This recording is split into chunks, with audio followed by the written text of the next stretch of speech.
Fortaleza, da irmã Débora, esposa do pastor Davi Thompson. E nós viemos a primeira vez aqui em 1999. Nós chegamos no campo missionário em 1980, eu e a Raquel. Tínhamos terminado a faculdade e depois fiz um mestrado no Dallas. E depois descemos em 1980 para trabalhar na área de educação teológica, lá no Ceará, entre nossas igrejas, e também na plantação de igrejas. E depois Deus nos conduziu ao sul do Brasil, coisa que nós não imaginávamos naquele tempo, mas no doutorado fizemos uma pesquisa pelo país e vimos a grande carência do Evangelho lá no sul do Brasil. E então nós nos dirigimos ao sul, na grande Porto Alegre, e agora iremos à grande Florianópolis. Então nós temos uma equipe de missionários no sul e nós vamos dar um pequeno relatório hoje à noite, mais no final da pregação, daquilo que Deus tem feito. Então a alegria está aqui, mesmo que o pastor Davi está no exterior, mas nós louvamos a Deus o privilégio de estar aqui. Este ano e o ano que vem a gente vem representando a nossa missão BGFM do Brasil. E a missão do pastor Davi fundiu-se, digamos assim, conosco, né? Fecharam a missão, Deus falou, não, deixa que agora estamos todos juntos na BGFM do Brasil. Então, este ano, trabalhei questões de treinamento de liderança a nível de mestrado e doutorado nos Estados Unidos, e depois fomos à Europa, que a nossa missão está já alvejando o campo europeu, que estamos no sul do Brasil, onde temos só ali na região metropolitana de Porto Alegre, onde nós estamos, tem 1 milhão de descendência alemã. E então estamos trabalhando isso e agora passando pelo Brasil e visitando as igrejas. Estivemos no Ceará, estivemos em São Paulo, estivemos aqui pelo Nordeste e agora amanhã vamos regressar ao Sul. A minha esposa já está cansada e disse que já está se sentindo como cigana rodando aqui pelo mundo. Mateus capítulo 9. Hoje à noite eu queria que nós refletíssemos sobre esse texto. Mateus capítulo 9, texto bem conhecido, e nós queremos pensar juntos sobre como ser imitadores de Cristo. Este será o nosso tema, e coloquei aqui o esboço para que quem queira anotar, você pode depois refletir um pouco na semana sobre esse texto. E eu queria iniciar hoje à noite com uma pergunta: como você vê as pessoas? Como que nós enxergamos as pessoas? Morei a minha vida inteira em cidades grandes. Fortaleza tem mais de 3 milhões, a grande Porto Alegre mais de 4. Como é que a gente vê as pessoas? Me lembro chegando em Fortaleza em 1980 e vendo tantas pessoas lá no centro. É importante que nós tenhamos a perspectiva do Senhor Jesus, porque às vezes nós olhamos e pensamos: oh, João é tão complicado, né? Fulano de tal dá tanto trabalho. Às vezes falamos tem que evitar certas pessoas, e é verdade, às vezes sim. Mas creio eu que nós precisamos pensar nesta questão. Jesus lidava com muitas pessoas. E aqui em Mateus, nós encontramos o Senhor Jesus, em Mateus capítulo 4, chamando os seus discípulos. Capítulos 5, 6 e 7, temos a primeira pregação de Jesus registrada por Mateus. E a partir de capítulo 8, Jesus inicia o seu ministério. Ele está vivendo entre pessoas, está servindo pessoas, está agindo com pessoas, muitas pessoas. E assim, nós, olhando a vida terrena do Senhor Jesus, nós podemos aprender muita coisa da vida dele. E quando nós chegamos no final de Mateus capítulo 9, nós temos aqui uma janela para o coração de Jesus. E hoje à noite eu queria ver esse texto tão conhecido por este prisma e ver como nós podemos ser imitadores de Cristo. Mateus 9, começando com o versículo 35, os que puderem ficar em pé, por favor, vamos nos colocar. Mateus 9, 35. Percorria Jesus todas as cidades e povoados, ensinando nas sinagogas, pregando o evangelho do reino e curando toda sorte de doenças e enfermidades. Vendo ele as multidões, compadeceu-se delas, porque estavam aflitas e exaustas, como ovelhas que não têm pastor. E então se dirigiu a seus discípulos: a seara, na verdade, é grande, mas os trabalhadores são poucos. Rogai, pois, ao Senhor da seara que mande trabalhadores para a sua seara. Vamos baixar nossas cabeças e vamos falar com nosso Deus. Nosso eterno Deus e Pai, nós te louvamos por sua palavra que temos em mãos. Reconhecemos que em outras partes deste mundo, as pessoas que lhe conhecem não têm esse privilégio. E nós te agradecemos que temos essa liberdade. E nos ajude, ó Deus, nesta noite. Cantamos louvores a ti.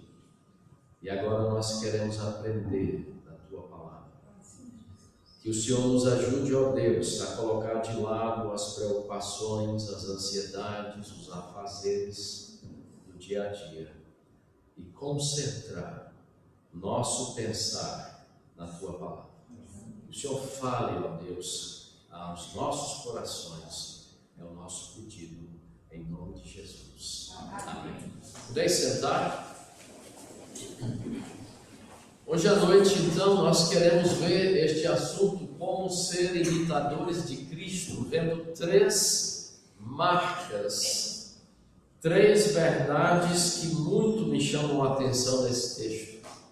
Creio eu que nós deveríamos imitar o Senhor Jesus. E a primeira delas nós encontramos em versículo 36, onde diz: vendo ele as multidões. Vendo ele.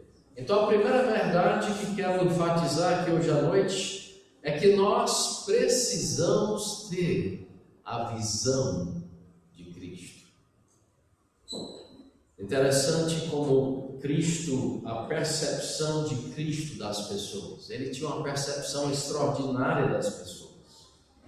Ele não via somente o exterior das pessoas, que muitas vezes nós nos deparamos ao exterior e já tiramos o julgamento da pessoa, mas Jesus, ele via o coração das pessoas também. Muito interessante você estudar os evangelhos, eu até recomendo isso, e ver toda vez em Mateus, Marcos, Lucas e João que diz que Jesus viu uma pessoa e ver o que Jesus viu. Muito interessante esse estudo, e eu queria apenas mostrar dois exemplos aqui hoje à noite do nosso texto, o que Jesus viu. Então, voltando um pouquinho aqui, em Mateus capítulo 8 e versículo 14, nós lemos em Mateus 8 e 14, tendo Jesus chegado à casa de Pedro, o que é que diz o nosso texto?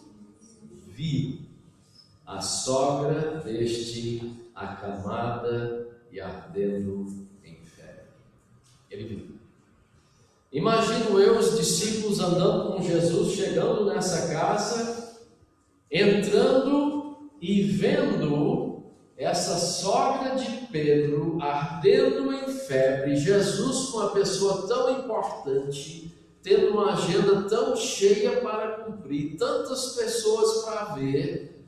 O que é que você acha que talvez passou na mente desses discípulos?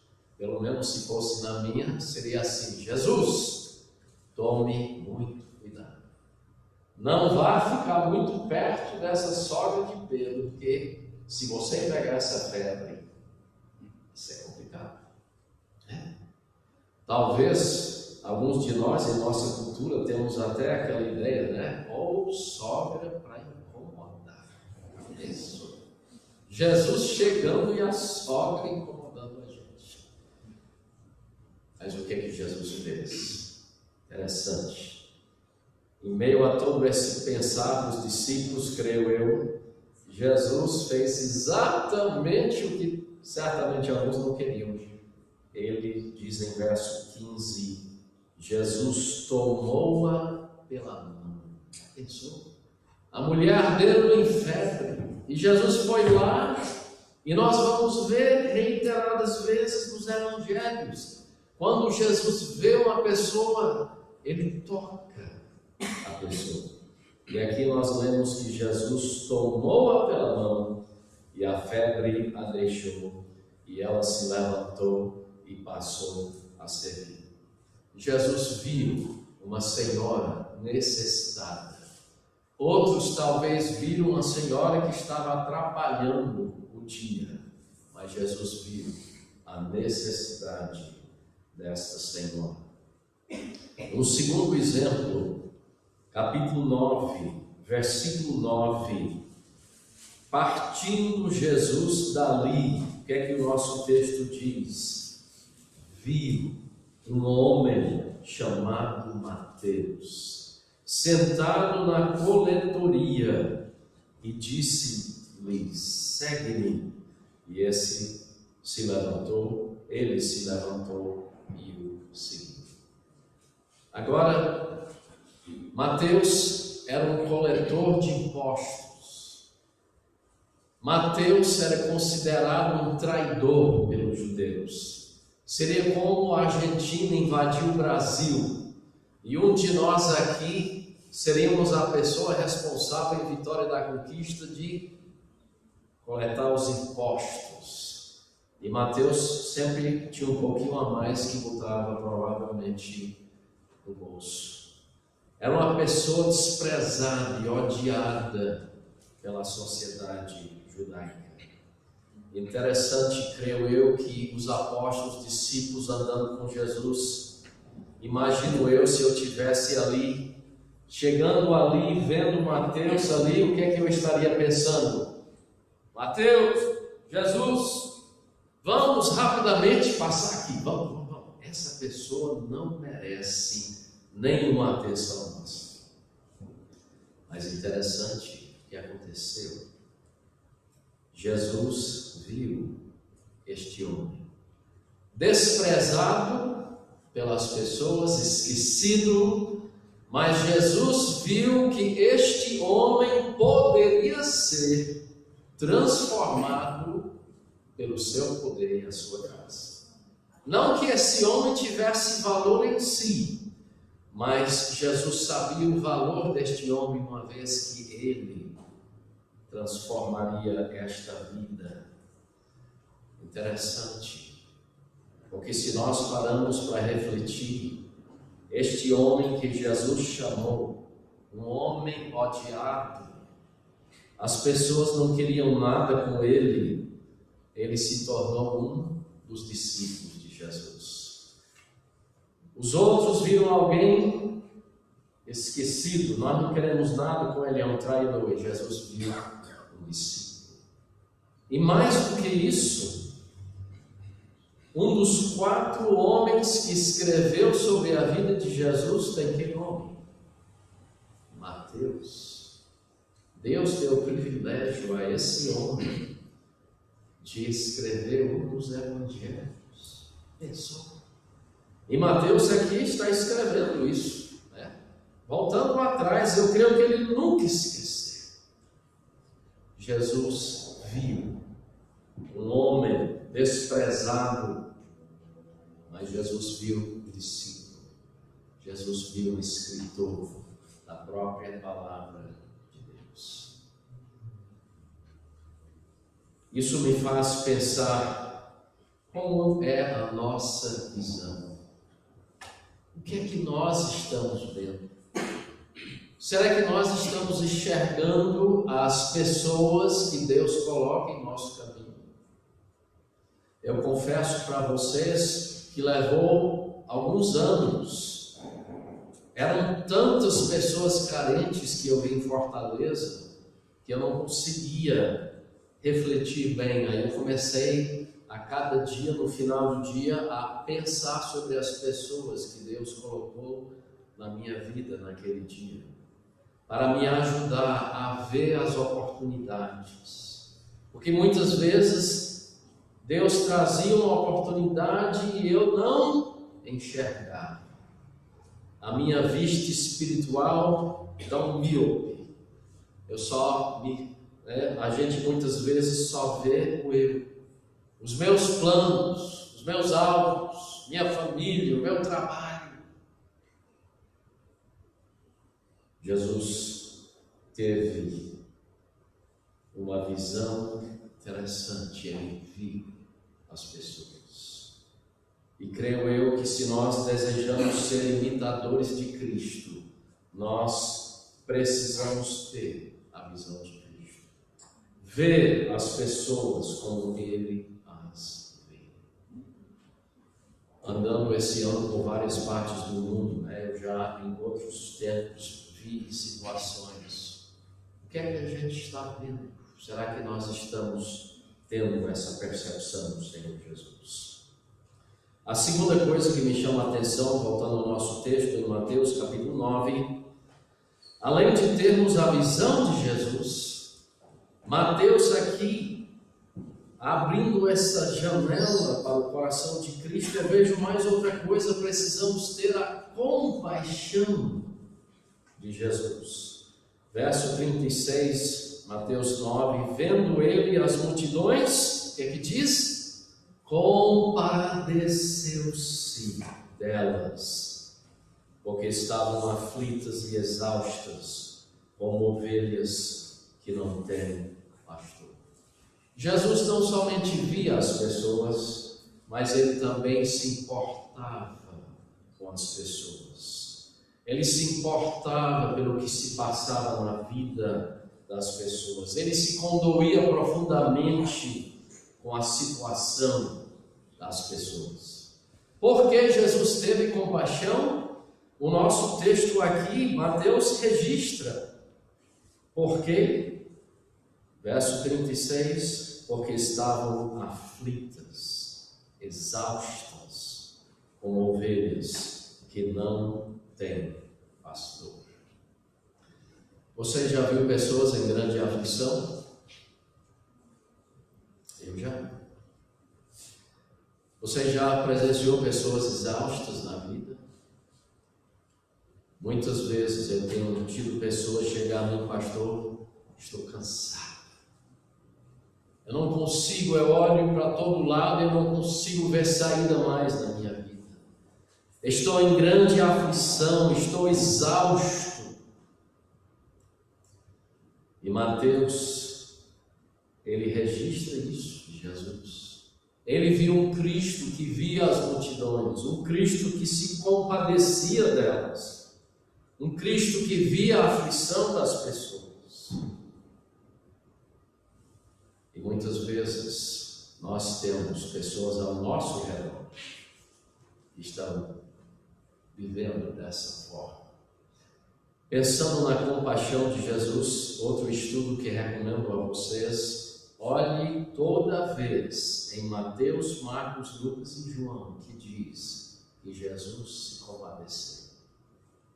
Eu quero só mencionar 2 vezes, mas é um aprendizado grande a gente ver como Jesus viu as pessoas e como que ele se compadeceu delas. Mateus capítulo 20, caminhando um pouco aqui adiante. Mateus capítulo 20, verso 29. Saindo eles de Jericó, uma grande multidão o acompanhava. E eis que 2 cegos, assentados à beira do caminho, tendo ouvido que Jesus passava, clamaram: Senhor, filho de Davi, tem compaixão de nós. Mas a multidão os repreendia para que se calassem. Interessante que temos até relatos onde os próprios discípulos disseram: Jesus não tem tempo para crianças, não. E aqui a multidão repreendia eles. Eles, porém, gritavam cada vez mais: Senhor, filho de Davi, tem misericórdia de nós. Então, parando Jesus, a gente tem que parar, irmãos. Primeira coisa, parar. Às vezes nós vamos numa correria tão grande, a gente só vê a gente. Parando Jesus, chamou-os e perguntou: que quereis que eu vos faça? Responderam: Senhor, que se nos abram os olhos. E aqui vem a nossa palavra, verso 34. Condoído, cheio de compaixão, Jesus tocou-lhes os olhos. Ele não precisava tocar os olhos, mas ele fez toque divino. Imediatamente recuperaram a vista e o foram seguindo. Interessante. Estes homens esquecidos, a própria multidão repreendendo eles, mas Jesus parou. Tantas pessoas a ver, tantas coisas a fazer, mas Jesus parou. Conversou com eles. A sua compaixão foi tal que ele então tocou-lhe os olhos. Nós podemos ver inúmeras vezes a compaixão de Jesus para com pessoas necessitadas. Vamos adiante mais um pouquinho, mais um exemplo, Marcos capítulo 5. Uma situação triste. E vejamos a compaixão de Jesus aqui. Eu conheci só um em toda a minha vida lá em Fortaleza, que viveu alguns meses nos sepulcros, no cemitério central lá de Fortaleza. E Deus o resgatou. Vejamos a vida deste homem. Marcos 5, verso 1. Entremente chegaram a outra margem do mar, a terra dos Gerasenos.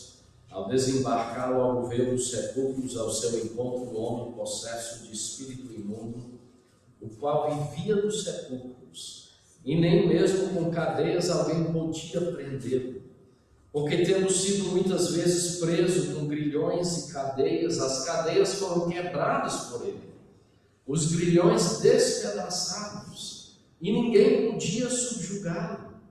Andava sempre, de noite, de dia, clamando por entre os sepulcros, pelos montes, ferindo-se com pedras. Imagine a solidão deste homem. Quando de longe viu Jesus, correu e o adorou, exclamando com alta voz: que tenho eu contigo, Jesus, Filho do Deus Altíssimo? Conjuro-te por Deus que não me atormentes, porque Jesus lhe dissera: espírito imundo, sai desse homem. Depois que Jesus expulsa o demônio, o espírito imundo desse homem, vamos para o verso 18. Ao entrar Jesus no barco, suplicava-lhe o que fora endemoniado que o deixasse estar com ele. Jesus, porém, não lhe o permitiu, mas ordenou-lhe: vai para a tua casa, para os teus. Anuncia-lhes tudo o que o Senhor te fez e como teve compaixão de ti. Então ele foi e começou a proclamar em Decápolis tudo que Jesus lhe fizera, e todos se admiraram. Jesus tendo compaixão de pessoas solitárias. Quantas pessoas em nosso meio são pessoas esquecidas, né? A cidade aqui, eu vi nos últimos 15 anos, cresceu bastante. Deve ter uns 300 mil aqui já. Eu sei que em cidades maiores onde eu morei, tantas pessoas esquecidas, marginalizadas. Inclusive, eu estava falando com o pastor Ramon ontem, a gente ia para um programa de rádio, lá no centro tinha um homem, parece-me drogado, lá na esquina, e eu vi ele olhando assim, eu pensei o quê? Ele disse, eu estava procurando ver se eu reconhecia ele, porque ele me disse que há uns 3 meses atrás iniciava um ministério entre essas pessoas, abandonadas, esquecidas. Quantas pessoas em Vitória da Conquista, hoje à noite, rodeados por milhares de pessoas, se sentem solitários? Interessante que parece que o maior tamanho da cidade, mais pessoas solitárias tem. É irônico isso. Talvez hoje à noite em nossa cidade aqui tenham pessoas já pensando que a vida não vale mais para viver. Pessoas solitárias, abandonadas, esquecidas. Jesus teve compaixão destas pessoas. E nós precisamos cuidar das pessoas com a compaixão de Cristo. E eu confesso que no início do ministério lá em Fortaleza era tanta coisa, tantas pessoas que às vezes o coração ficava um pouco endurecido com aquilo.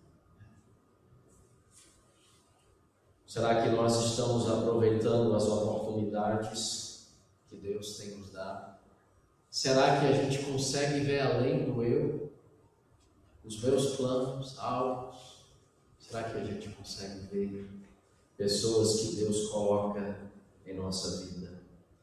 Se desejarmos imitar o Senhor Jesus, nós precisamos ter a visão dele e precisamos ter a compaixão dele. Precisamos nos importar com pessoas, nos compadecer delas, como o Senhor Jesus fez.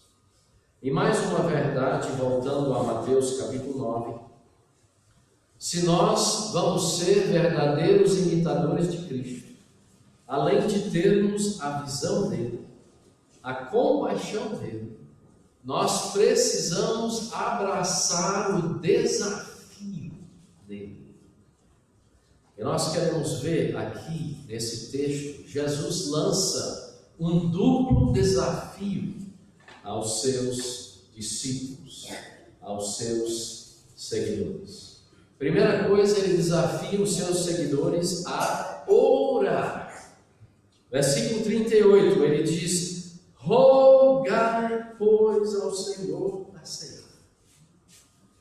Discípulos, dobrem o joelho. Interessante que Mateus está escrevendo isso. Isso marcou a vida de Mateus. Vendo Jesus ali trabalhando com as multidões, a sua compaixão, a sua visão, e depois Jesus dá esse desafio aos seus discípulos. Ele diz, rogai, ore com perseverança, dobre o joelho. E esses homens tinham andado pouco tempo com Jesus. Interessante o desafio que Jesus dá. Rogai, orai ao Senhor da ceia. 3 razões nosso texto aqui nos deixa claro por que nós devemos orar com fervor e insistência. Primeira razão está no verso 37. Jesus diz, a seara, na verdade, é grande. Vocês sabem quantas pessoas temos em nosso mundo hoje? Tem algum universitário aqui, aluno de ensino médio? Mais de 8 bilhões de pessoas. Não dá nem para entender essa quantidade de pessoas. E no mínimo 1/3, a metade dessas pessoas nunca ouviram o evangelho genuíno de Cristo. Nunca ouviram. Jesus diz: a seara é grande, por isso que nós devemos orar. Segunda razão que nos leva a orar: os trabalhadores são poucos. Quantos imitadores de Cristo temos? Interessante que no Brasil é moda ser evangélico, né? Eu desci para o sul do Brasil, as estatísticas dizem que 23% dos gaúchos, pelo menos as de 2008, se consideram evangélicos. Depois eu desci lá e descobri que essas pessoas não conhecem a verdade de fé pessoal em Jesus. São pessoas que se dizem evangélicas, mas elas têm uma ideia que você, então, sendo confirmado na igreja, pronto, vai para os casamentos e alguma coisa a mais e o passaporte está carimbado. Os trabalhadores são poucos. Talvez tenha muitos evangélicos no nosso país, mas quantos imitadores de Cristo temos? Cristo está em busca de imitadores dele. Então Jesus diz: a seara é grande, os trabalhadores são poucos. E a terceira razão que Jesus fala aos seus discípulos porque devem orar está no verso 38. Ele diz: rogai, pois, ao Senhor da seara. Eu gosto tanto desta verdade. Nós devemos orar porque existe um Senhor da seara. Nós estamos lá no sul, temos missionários brasileiros e estrangeiros. E o campo do sul do Brasil é muito mais difícil e fechado. E alguns dos nossos missionários que vêm lá do Ceará se desanimam. Trabalhei 1 ano, ninguém chegou a Cristo. 2 anos. E sempre eu levo os missionários a esse texto. Irmãos, nós oramos, sabe por quê? Porque existe uma seara. Existe uma colheita. E além disso, existe um dono desta seara. Existe um Senhor desta seara. E nós podemos achar o campo duro. Estamos numa cidade lá no sul chamada Campo Bom. E alguns já disseram: vamos mudar o nome para Campo Duro. Não tem diferença. Porque existe um Senhor que salva, que tem poder de pegar o coração mais duro e transformar e salvar. Cada pessoa que chega a Cristo é um milagre de Deus. Então a gente fala aos irmãos lá no sul: pode ser duro, cara. Pode ser duro o coração, mas ore. Jesus disse: ore, porque existe uma seara. Eu estive lá na Europa, andando por partes lá, tão triste, você caminhar num lugar que há 200 anos atrás era um berço de missões modernas. Pessoas saíram de lá para toda parte do mundo, e hoje a gente vai lá e não tem mais nada. Falo com os missionários, é um campo duro.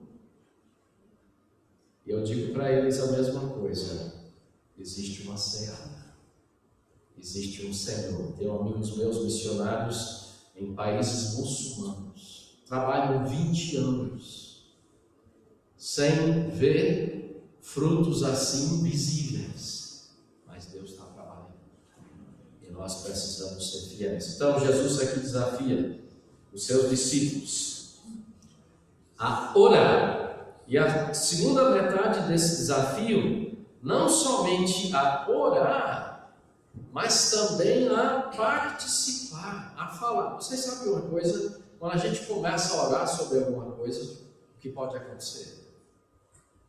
Deus pode nos incomodar para fazer alguma coisa. Isso aconteceu comigo.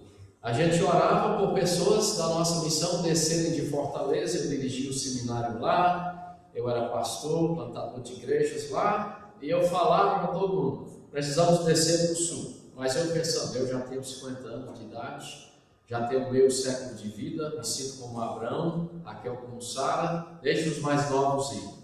E o que é que Deus fez? De tanto orar pelo campo, Deus nos mandou: Filipe, é você também, pode descer. Então, um privilégio, a gente ora e Jesus então não deixa só nisso. Ele desafia então os seus discípulos, capítulo 10, versículo 1, não tinha divisão de capítulo e versículo, quando foi escrito Mateus, diz: tendo chamado os seus discípulos. Vamos para versículo 5 do capítulo 10. A estes 12 enviou Jesus. Espera aí, Jesus, esses homens tinham andado tão pouco contigo, não deu nem para fazer a aula de discipulado de 3 meses, não deu nem para... Jesus disse: orem, e depois ele enviou. Interessante essa visão do Senhor Jesus. A mensagem aqui era mais específica. Mais na frente, Jesus desafia os discípulos a irem por todo o mundo. A mensagem é o quê? Marcos 1:15, primeiras palavras de Jesus no livro de Marcos: arrependei-vos e crede no Evangelho. Essa é a mensagem que nós precisamos dar. João 3,16, nós conhecemos bem: porque Deus amou o mundo de tal maneira que deu seu Filho unigênito, para que todo que nele crê não pereça, mas tenha a vida eterna. Pastor, eu sou muito novo ainda, não tem problema. Fala do que vocês sabem de Jesus. E se alguém me fizer uma pergunta que você não pode responder, diga: eu não sei, mas eu vou procurar a resposta. Não tem problema dizer eu não sei. Cada vez mais na minha vida eu estou sempre dando essa resposta. Já tenho 2 mestrados e um doutorado, e parece que cada vez mais alguém me pergunta uma coisa: eu não sei. Não tem problema. Então busque respostas na palavra com a liderança da igreja, mas fale do Senhor Jesus. Que mensagem maravilhosa! Vida eterna. Às vezes esquecemos disso. Esse desafio que Jesus deu aos seus discípulos também nos é dado. Imagine que um médico aqui de Vitória da Conquista descobrisse o segredo de estender a vida de um ser humano mais 50 anos, de vida saudável, mais 50 anos. Eu lhe pergunto, o consultório dele, e vamos acrescentar mais uma coisa, para ter essa cirurgia, para estender a sua vida 50 anos, custaria R$1 milhão. Eu lhe pergunto, o consultório dele estaria cheio ou vazio? Pessoas viriam de toda parte do mundo para ver a sua vida estendida a mais 50 anos de saúde. Tem pessoas nos Estados Unidos que mandaram congelar seus corpos para ver se descobrisse a cura da doença que tinham. Pessoas fariam de tudo para ter R$1 milhão para estender a vida 50 anos. Irmãos, nós temos uma mensagem para dizer para as pessoas que existe vida eterna, vida perfeita com Cristo. Esse foi o desafio que Jesus deu aos seus discípulos: orar e falar. Ide pregar o Evangelho a toda criatura, Jesus disse mais na frente. Que privilégio!